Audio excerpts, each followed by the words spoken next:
Hello mga guys, alam niyo bang ito yung pinakamasarap na pagkain ng Arabo doon sa ibang bansa.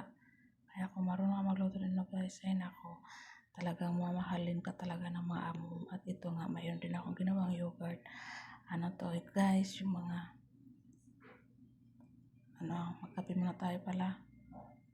Ayan yung mga gulay na ihahalo natin doon sa ating lutuing magloba. Ayun, ang palaya hindi kasali yan guys. Pamprito ko yan. Ito lang, 2 talong lang. Tsaka yan, akala ko pansa to dati eh. Ito nang babalatan ang carrots. Hanggang sa matapos tayo sa ating luto. Tapos naman yung ating susunod. At hiwa-hiwain na natin to. Ang sibuyas. At ang patatas nga guys. Ating hiwain ng ganyan. Siyempre gumamit tayo ng gatong paiwa para magkaroon naman siya ng shape. Ayan, dahan-dahan lang mga guys, baka kayo masugat. At ayan, pare-parehong hiwang ang gagawin natin dito guys. Ayan.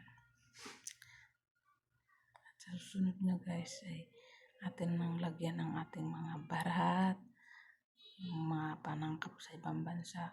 Masarap to at mababango. Gagaling na to nila guys. At saka kunting asin, at saka black pepper, at saka kunting mantika. Nag-gloves nga tayo guys para magiging safe yung ating kamay. Para hindi sila maakit lalo sa ating pagkain napakasarap. Ay, ayun na nga guys, nilagyan ko na ito ng mantika at ilalagay na natin dito ang ating mga ginawa. Ayan guys, ilalagay natin ito sa oven para siya maluto kasi gusto nila yung naka-oven. Ayaw kasi nila yung naka-prito kaya yan, ilalagay natin sa oven. At yun na nga guys, mainit na yung oven natin kaya ilalagay natin to. Hintayin lang po natin yan hanggang magkulay red siya. Ay magkulay tosta, ganun. Hindi naman red na red.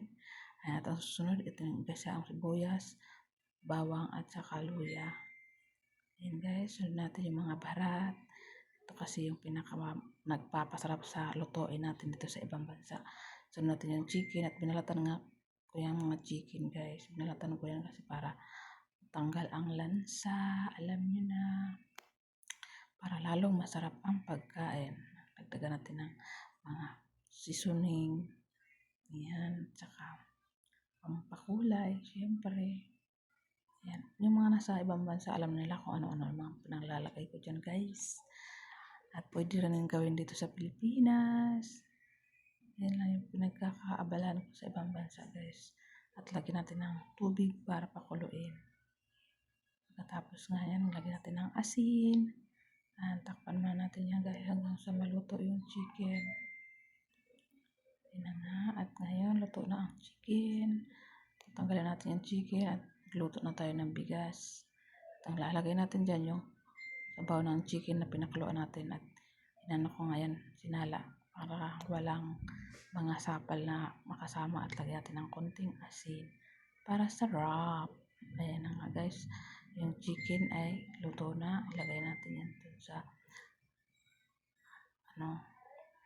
fryer para magkulay brown siya. At lagyan natin ng ganito yung ating lutuin na pan para siya hindi siya magdikit. Lagyan natin ng konting kamatis. Ayan. At ilalagay na natin sunod yung chicken. Isusunod na natin ilagay ang mga gulay.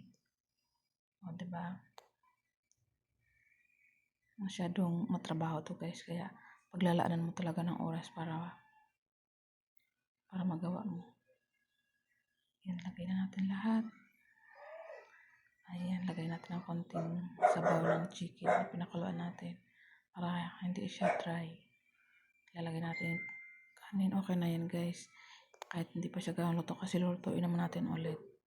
Ayan na nga po guys. Takpan na natin to ng foil. Ayan. Hintayin lang natin na maluto yung kanin bago natin yung buksan.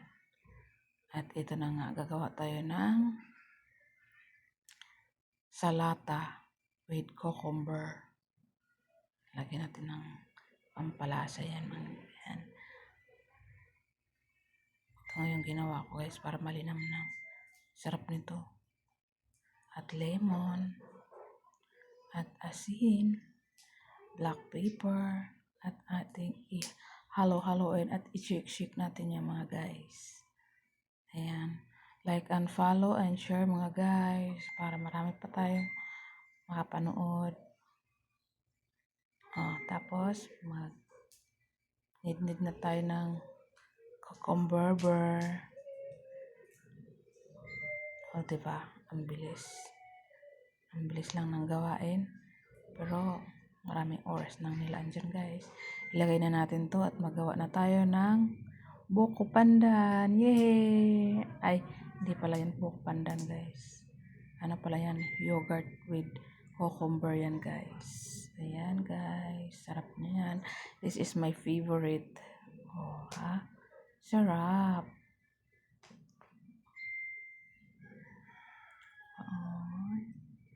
Ang dami na naman makain ng mga boss ko nito. At ito na nga guys, buksan na natin to at silipin natin dahil siya ay luto na. Bago natin bago natin ilipat yan dyan. Pahinga mo ito natin 10 minutes. Pero ngayon pagkatapos ng 10 minutes, itaob na natin yan at charan! Ang charap-charap. Diba? Mapapa-unli. Rice ka na naman dito. Thank you for watching. Babush! Mwah!